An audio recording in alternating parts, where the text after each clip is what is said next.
E no início Deus criou o céu e a terra, o homem e a mulher, o sol e a lua. No hermetismo, tudo é dual, tudo tem o oposto, a mesma energia em polaridades diferentes, positivo, negativo, luz, sombra, absolutamente tudo. Quando Deus criou, Ele levou outras criações também, e no final do sétimo dia ele disse e percebeu que tudo, absolutamente tudo que ele fez era bom. O que eu vou trazer aqui para vocês é para vocês pensarem sobre, se fizer sentido, se trazer alguma lembrança, algo que, não, mas parece que isso tem alguma verdade.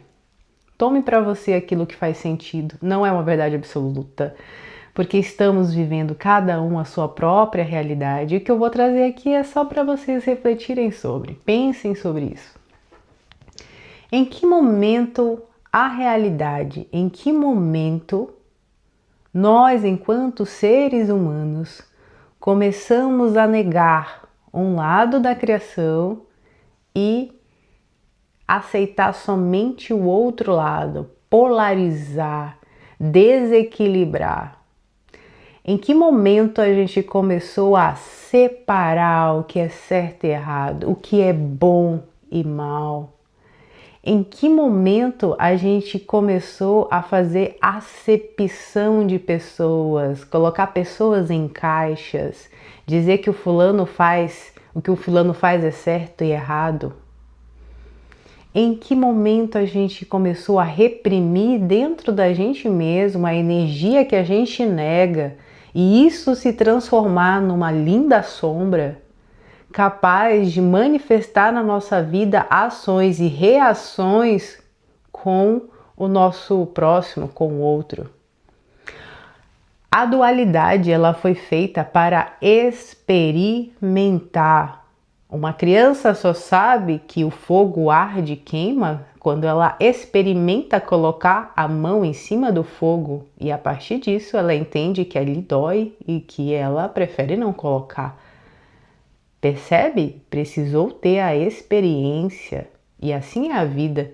Quando a gente vem para cá, eu preciso experimentar o que é quente para saber o que é frio, ou o que é frio para saber o que é quente.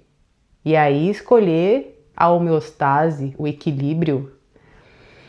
Viver a dualidade é experimentar os dois lados da moeda, e eu estou falando de um lugar em que eu sempre polarizei, sempre. Aprendi a falar de uma forma fluida e assim que é o meu normal. Esta sou eu. Até eu entender que eu também posso estudar um pouco sobre comunicação e falar de uma forma mais estruturada e pegar as duas energias e achar o ponto de equilíbrio. Em algum momento da minha jornada, quando eu despertei, eu era a gratiluz e negava todo o resto da matéria. Até eu entender que a matéria também é divina. E o todo está em tudo, se manifesta através de tudo, e caminhar para o caminho do meio.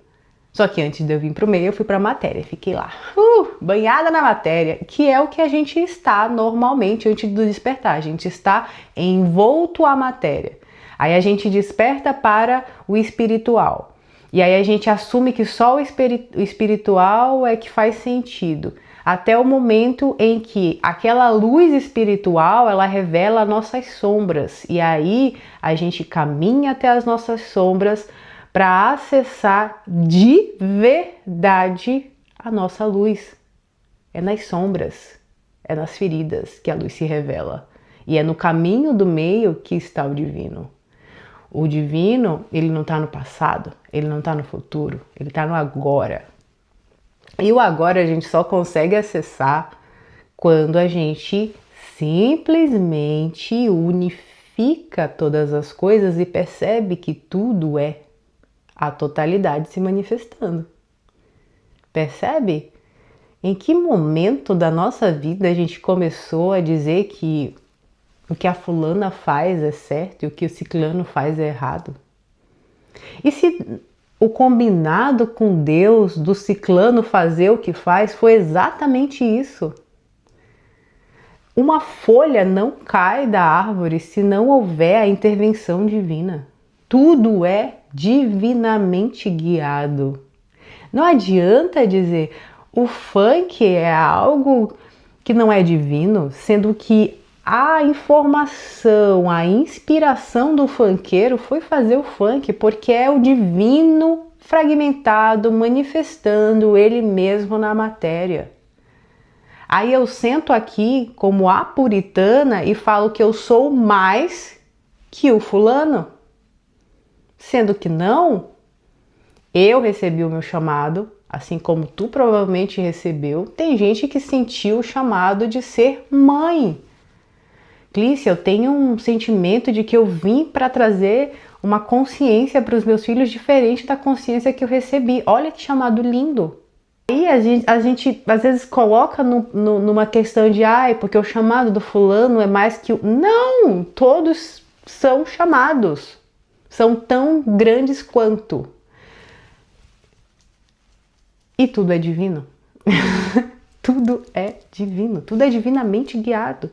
Quando a gente se coloca nessa posição de que o meu chamado é mais ou menos que o outro, eu já estou em uma outra energia, a energia do ego, onde eu preciso me reafirmar como melhor ou não, maior ou não que o outro, onde eu preciso separar, onde eu preciso manipular as coisas para que elas aconteçam de acordo com aquilo que eu quero.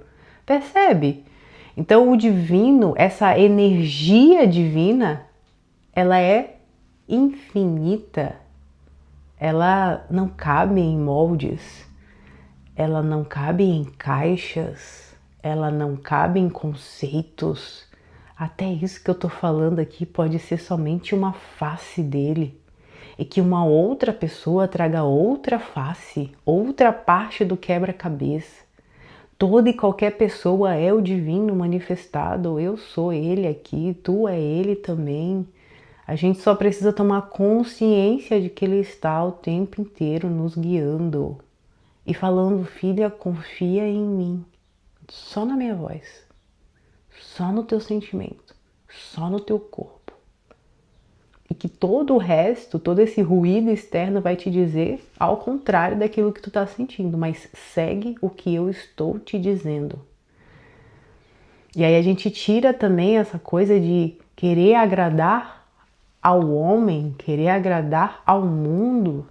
E se a gente estiver bem com a gente mesmo, em paz, consciente do que está fazendo, é o que precisa ser feito.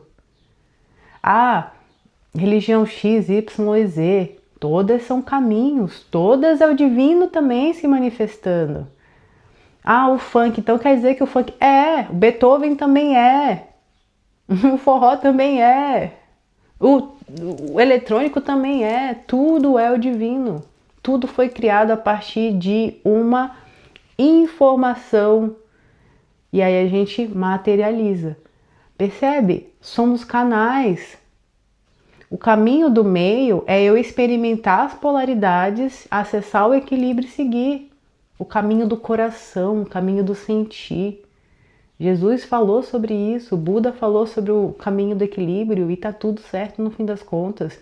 O que eu estou trazendo aqui é mais um fragmento. Faz o que tu sentir de fazer. Tome as conclusões que tu quiseres. O que eu estou fazendo aqui é só fazer o que eu sinto de fazer, o que eu me manifesto em querer fazer. O que tu faz com isso é contigo. É isso então. Um beijo e até a próxima.